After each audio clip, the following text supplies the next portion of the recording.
So on 3-bet here, I don't have much hands on this guy with the sixes, and since he doesn't have a full stack, even if he did have a full stack, it's not really profitable to set mine in 3-bet pot, so we just let that go.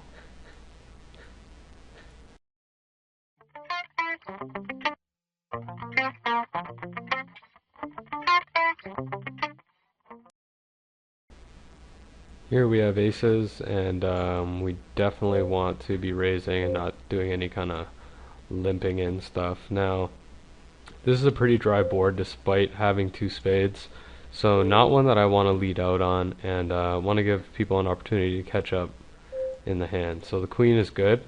It adds quite a few hands to the range that could have hit this board, so I have a better opportunity to get paid now that the queen has come out. So I got one caller. The 8 is a pretty safe card.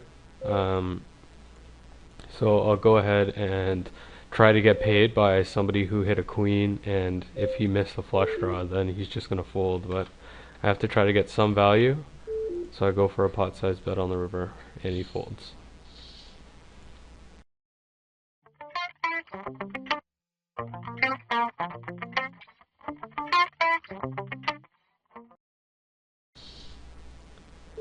Here with fives, this is not a great board to c-bet just because it's so coordinated, and so many hands can call us and we won't know where we're at out of position. So this is definitely a spot. We're looking at the board texture. We do not want to c-bet our hand.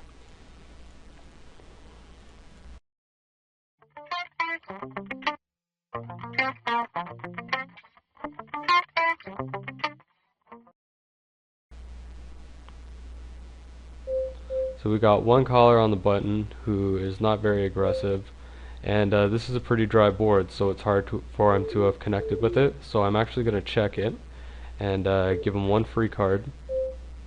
So the ace is actually a really bad card for us because it might kill all of our action. Now we can only hope to get paid by hands like king queen or flush draw, and now wow, we have quads. So it's an interesting space to be in.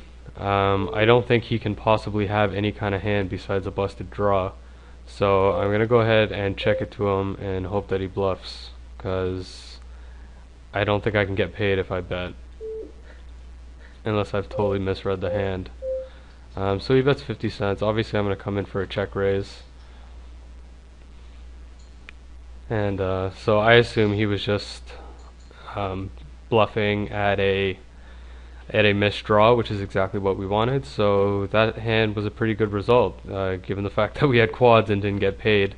I think we got the maximum that we could have asked for.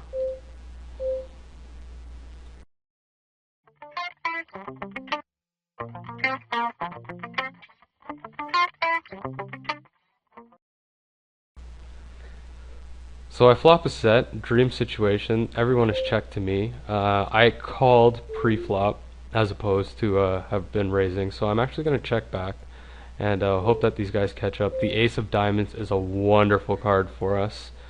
It doesn't really affect our hand in any way, except that our opponents can now either have a flush draw or have hit an ace. So definitely really love that ace, and we're going to look to start building this pot. Ooh, so the 3 diamonds isn't great, but what we'll do is if he just open jammed all in, we would fold.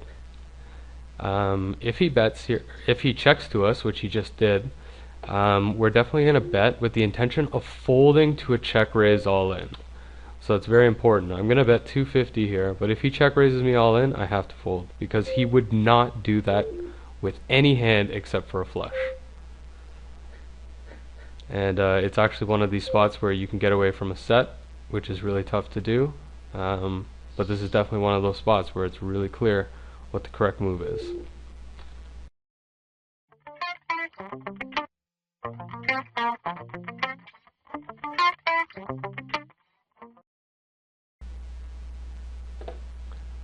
So we have an under the gun raise, a pot-sized bet from under the gun. Player's relatively loose, so it doesn't mean that he has a really super strong hand, but probably stronger than his usual range. So with those implied odds, I'll definitely go for a little set mine with our pocket threes here. And we get 3-bet by a really tight player. So I don't have the pot odds to call here, because even when I do hit a set, I'm not going to make 10 to 1 or even 9 to 1, so have to fold, unfortunately.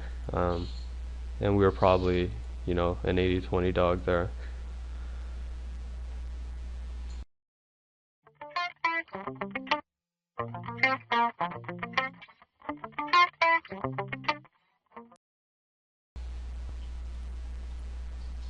Ace 10 under the gun will open up the pot for 3 times big blind. Some people will fold here. I can see why. It's not a big deal, but I think six-handed you should probably be opening ace 10, otherwise playing a little bit too tight. I'm flat called by a player in position who's relatively tight, so this tells me 2 things. He either has a pocket pair or 2 high cards. So I expect him to call once with a pocket pair. I'd expect him to re-raise if he has a king. So if he just flat calls, I definitely want to barrel twice to get him off any pocket pairs he may have. And he lays down. So maybe he had a hand like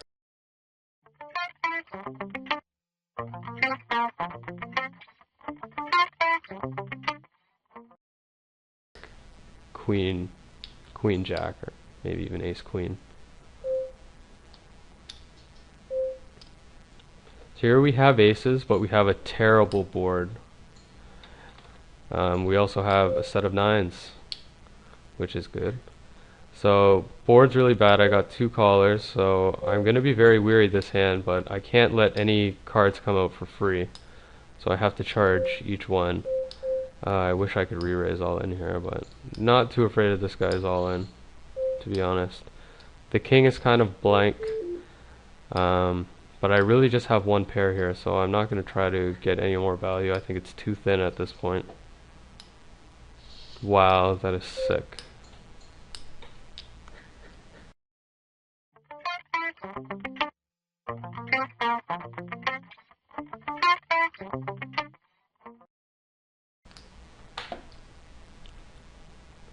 Here we've turned a set of nines after c-betting on the flop. So we'll go ahead and follow that up. He just flat called us, so he's probably on a flush draw. We'll probably fold to this bet. He calls. So he either has a king or a busted flush draw. I want to get paid by a king, so I'll definitely go for a final 3rd barrel. And he does have the king. He's thinking about it. Did I flop a flush and try to get 3 streets of value? He'll probably call. He's kind of loose. It might be hard to fold a king for him, because I could also just be bluffing. He does fold, but I think he let go of king there, which is unfortunate, which means we probably bet too much on that hand.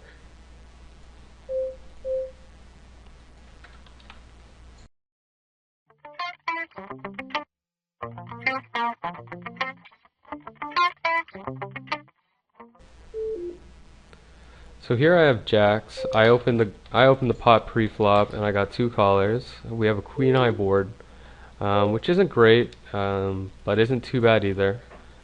The really loose player looks us up once, and now the flush draws come off, and if I had queens, if I'm up against queens, I'm already no good. He checked back on the turn, which kind of makes me think that maybe he was afraid of a flush, or maybe he has a semi-weak hand, like maybe a pair of 6s. His pre-flop range is certainly that loose, so what I'm going to do is put a small blocking bet. So basically, I will get called by some queens and lose the pot, and if he raises, I'll definitely fold. But he also might call me with a worse hand, like a worse pocket pair. And I might even be able to get a queen to fold in some spots. Not many, but some players, if they had a really weak queen, might just fold there. So I like the small blocking bet, but its primary objective, of course, is so you don't check and then he bets and then you're faced with a really tough decision. By you leading out, you make the next action a much easier decision for you, and you don't lose much if you are. Here I've got king queen.